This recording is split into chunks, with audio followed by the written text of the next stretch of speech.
RTI Live News. Ask for right. Hi అండి, అందరికీ నమస్కారం.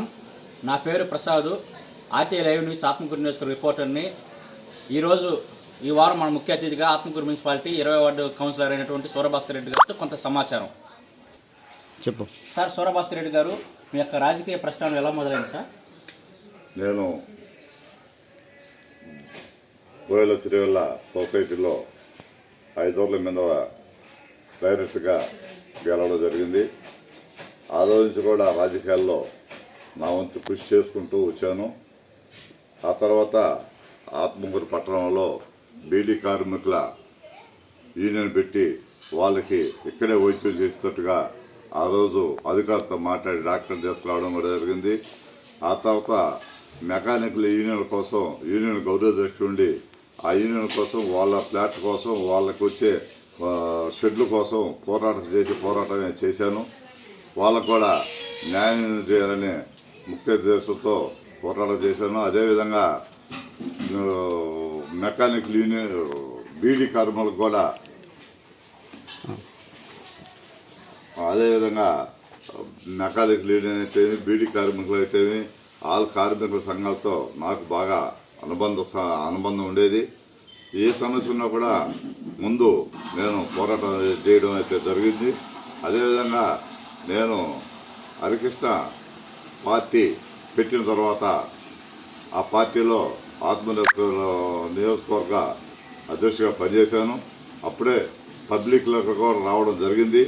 అప్పటి నుంచి కూడా ఎవరికొకరికి ఏదో ఒక ఏ యూనియన్ కానీ ఎక్కడే సమస్య ఉన్నా ముందుకోపినా నేను పోయి ఆ పోరాటం చేసి వాళ్ళకి న్యాయం చేసేవాడిని. ఆ తర్వాత బీజేపీ పార్టీలో టీఆర్ఎస్ రకంగా జిల్లా పదవిలో కూడా ఉన్నాను. ఆ తర్వాత అదేవిధంగా మన ఆర్టీసీలో బిఎంఎస్ కానివ్వండి, తర్వాత ఎన్ఎంఎస్ కానివ్వండి, ఆర్టీసీ డిపోలో కార్మిక యూనియన్ లీడర్గా గౌరవ అధ్యక్షుడు కూడా ఉన్నాను. ఆ విధంగా నేను రాజకీయాలు కొనసాగుతూ ఉన్నాను. ఆ తర్వాత బీజేపీలో పనిచేసి అక్కడి నుంచి వైఎస్ రాజశేఖర గారి ఆయన అభివృద్ధి చూసి ఆయన చేసే మంచి పనులు చూసి ఆకర్షిస్తున్నాయి నేను రాజశేఖర రెడ్డి గారికి రావడం జరిగింది.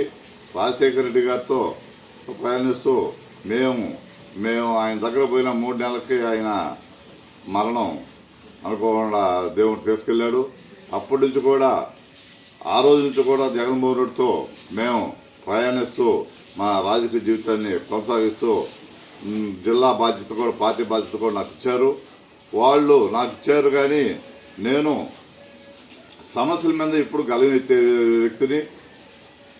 ఆ గలవెత్తితే అధికార పార్టీలో ఉండి ఆనాటి గౌతమ్ రెడ్డి గారు కూడా అలా మాట్లాడకూడదు, నువ్వు తగ్గించుకో, నువ్వు సమస్యలు ఆడకూడదు, మున్సిపాలిటీ అభివృద్ధి అవుద్దు, నిధులు దుర్వినియోగం అవుతాయి, ఏమైనా చూస్తున్నట్టున్నారని కూడా చెప్పడం జరిగింది. కుదరక నేను ఆర్టీఐ యాక్ట్ కూడా పెట్టాను. ఆ రోజు ఆర్టీఐ యాక్ట్ కూడా దాన్ని పక్కన పెట్టేసి ఏ న్యాయం జరగలేదు.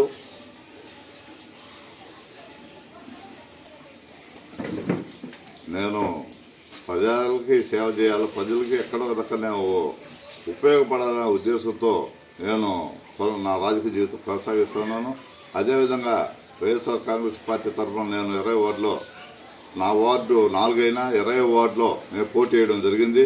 అక్కడంతా ఎరుకుల వాళ్ళు, ఎస్సీలు ఆ వార్డులో ఉండేవాళ్ళు, వాళ్ళందరూ నాకు ముఖ్యఖండంతో భాస్కర్ని చేయాలా, భాస్కర్ని గెలిపేయాలని రూపాయి డబ్బులు ఖర్చు లేకుండా నాకు మద్దతు ఇచ్చేవాళ్ళు గెలుపు కోసం పోరాటం చేస్తుంటే ఆ రోజు ఈ వైసీపీ నాయకులు, ఏ ఆత్మల్లో ఉండే వైసీపీ నాయకులు అందరూ కూడా వాళ్ళైతేనేమి, బీజేపీ అయితేనేమి, తెలుగుదేశం వాళ్ళు అయితేనేమి, ఆల్ పార్టీలు కూడా సూరభాస్కర్ రెడ్డి గెలవనీయకూడదు, గెలిస్తే మున్సిపాలిటీలో అక్రమంగా పోరాడుతాడు, నిలదీస్తాడు, ఆయన ఓడించాలి, ఎన్నెన్నో కుట్రలు బడ్డారు.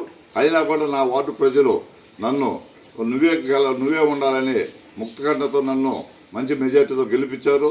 వాళ్ళకి నేను జీవితాంతం రుణపడి ఉంటాను. ఎక్కడ ఉన్నా, ఇప్పుడు కాదు అప్పుడు కాదు, ఎక్కడున్నా నేను వాళ్ళకి దగ్గరగా ఏ సమస్య ఉన్నా పోరాటం చేస్తానో కూడా వాళ్ళకి చెప్తే వాళ్ళు ఆనందపడ్డారు. అదేవిధంగా ఈరోజు అధికార పార్టీలో ఉండి ఎక్కడ అన్యాయం జరిగినా ఏ సమస్య ఉన్నా అభివృద్ధి కోసం నిధులు అడిగితే ఇవ్వని ఆనాటి గౌతమ్ రెడ్డి గారిని కూడా నేను ఎన్నోసార్లు నాకయ్యా నా వార్డు అభివృద్ధి కావాలా, పేద ప్రజలు రెక్కడితే డొక్కాలని ప్రజలు వాళ్ళ కోసం నేను అడుగుతున్నానంటే చూద్దాం చేద్దాం అంటే కలాపం చేస్తూ వచ్చారు.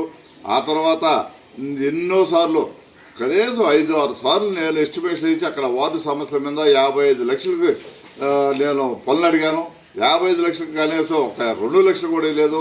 ముఖ్యంగా కొన్ని వాటర్ పబ్లిక్ ట్యాపులు లేవు, అవి పెన్న నీళ్ళు ఇవ్వమని ఎన్నోసార్లు అడిగాను. కొన్ని చెక్క వాళ్ళు గేటు వాళ్ళు బిగిమని అడిగాను, కొండ ప్రాంతం కాబట్టి అవి కూడా చేయలేని పరిస్థితి.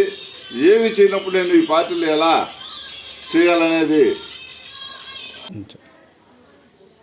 నేను నాకు 20 వార్డులో ప్రజలు బ్రహ్మరథం పెట్టారు.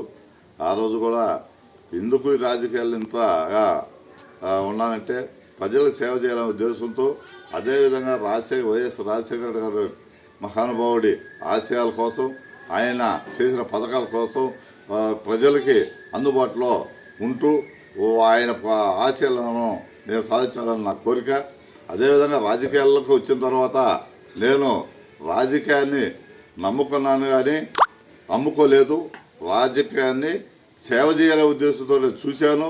అదేవిధంగా ప్రతి సమస్య మీద అనుత్యం పోరాడుతున్నాను. ఏ సమస్య ఉన్నా కూడా సమస్య కోసం అనుత్యం ప్రజలకు అందుబాటులో ఉంటాను. అదేవిధంగా రాజకీయం అంటే సేవ చేయడం అనేది రాజకీయాల్లోకి రావాలి కానీ సేవ కాదు. చెప్పండి. అదేవిధంగా రాజకీయం అంటే సంపాదించుకోవడం కాదు, సేవ చేయడమే నా లక్ష్యంగా పెట్టుకున్నాను. ఏదైతే అధికార పార్టీలో ఉండి కూడా నేను సమస్యల మీద గలవిప్పినప్పుడల్లా నన్ను అణగతొక్కడం జరుగుతుంది. వైఎస్ఆర్ కాంగ్రెస్ పార్టీలో నేను ఉండి కూడా కౌన్సిలర్ ఉండి కూడా ఏ ఆత్మూరు పట్టణంలో మున్సిపాలిటీలో అభివృద్ధి శూన్యం, ఏ ఒక్క రూపాయి కూడా ఎవరు తెచ్చిన దాఖలాలు లేవు. ఆ సమస్యల మీద నేను పోరాటం చేస్తే వాళ్ళు నన్ను ఒక తీవ్రవాదిగానో ఉగ్రవాదిగానో ఈ పార్టీ చూడడం జరిగింది. ఆ విధంగా చేయనప్పుడు ప్రజలకు సేవ చేయనప్పుడు ఎందుకని అధికార పార్టీ కావచ్చు, అధికారులు కావచ్చు, ఎవరైనా ఏ పార్టీ అనేది కాదు, నాకు సమస్యల మీద పోరాటం అనేది నాకు నా నైజం. నేను పోరాటం చేస్తున్నాను. నేను రాజకీయాలకు సంపాదించుకోవడానికి కాదు, సేవ చేయాలని వచ్చాను. సేవ కొనసాగిస్తాను. ఎవరు ఎన్ని కష్టాలు పెట్టినా నా వార్డుకి నిధులు డెవలప్మెంట్కి ఈగిపోయినా నేను చిన్న ఆశాయితులు నా వార్డులో చేసుకుంటూ వచ్చాను.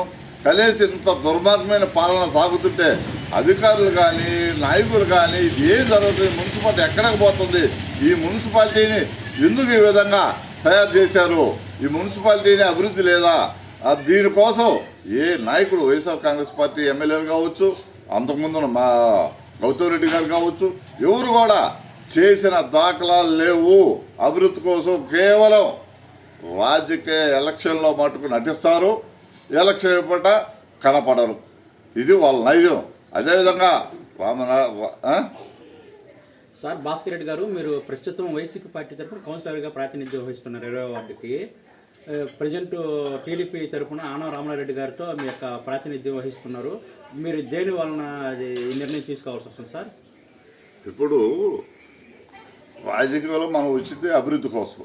సార్ నా వార్డు ప్రజలు నాకు ఎంతో నమ్మకంతో ఓట్లేసి గెలిపిస్తే వాళ్ళకి రూపాయి పని చేయకపోతే నా తరఫున నన్ను నమ్ముకున్న ఒక్క రూపాయి, ఒక ఉద్యోగం కానీ ఒక సద్యోగం కానీ కనీసం బ్రాండ్ షాప్ ఉద్యోగులు కూడా ఇవ్వలేని పరిస్థితుల్లో ఈ రాజమోహన్ రెడ్డి గారిని అడిగితే, అయ్యా నాకు బ్రాండ్ షాప్లో ఒక ఉద్యోగం ఇవ్వండి అంటే, అమ్మో ఆ ఉద్యోగం చిన్నది కాదు, అది ఇవ్వకూడదు, అది మాట్లాడాలా, ఒక నెల టైం పట్టద్ది, ఈ 4 రోజులు నా చుట్టూ తిరగమని కూడా చెప్పిన దాఖలాలు ఉన్నాయి. నేను ఆ విధంగా ప్రతిదీ కూడా నిలదీసి పనుల కోసం ప్రయత్నిస్తే నన్ను ఒక దోషిగా చూశారు. నా ఉద్దేశం 10 మందికి నేను ఉపయోగపడాలా. అయితే వైసీపీలో నన్ను ఫస్ట్ నుంచి కూడా ఎప్పుడు నేను నిరసన కలం, మీరు చేతగాని పనులు చేస్తున్నారు, ప్రజలకు ఉపయోగపడాలని నిలదీసేదానికి నన్ను పార్టీల నాయకులు పొగబెట్టి పంపించాలని చూశారు. ఆ క్రమంలో ఆనవ రామరెడ్డి గారు అభివృద్ధి చూసి ఎవరైనా కూడా ఈ ఆత్మనియోజకవర్గం అభివృద్ధి అంటే ఆనం కాదా? అభివృద్ధి అంటే ఆనం రామనారాయణ గారు చేసిన అభివృద్ధి తప్ప ఎక్కడన్నా ఏమన్నా ఇంకొక విషయం కూడా ఆయన కుటుంబమే సంజీవ్ రెడ్డి గారి నుంచి కూడా ఇంకురెడ్డి గారి నుంచి కూడా ఆ సోమేశ్వర ఉత్తర కాలువ గారి నుంచి ఆత్మూరికి ఈ వంతెన అది కర్త కట్టడం కానించి వాళ్ళు చేసిందే కదా. ఈరోజు రామనాయుడు గారు ఏం చేశారు, మేము గెలిపించారు మీరు అంటున్నారే. రామనాయుడు గారు కన్న పిచ్చి తెచ్చి రామనాయుడు కదా గవర్నమెంట్ హాస్పిటల్ వందపడక హాస్పిటల్ తెచ్చి ఈరోజు నలుమూలల నుంచి 4 జిల్లాల నుంచి వస్తున్నారే, అది అభివృద్ధి కాదా? అదేవిధంగా ఆయన చేసిపోయిన ఎంఆర్ ఆఫీస్ కానీ మున్సిపాలిటీ కానివ్వండి, ఇటు పక్క MR office building, RD office building, guest హౌస్లు, ఈ కస్తూర్బా స్కూళ్ళు, పాఠశాలగా ఇన్ని తెస్తే అదేవిధంగా ఆత్మూరులో ఈరోజు ఆత్మూరు ప్రజలు ఆనందంగా ఉన్నారంటే దానికి రామనాయుడు కారణం కాదా?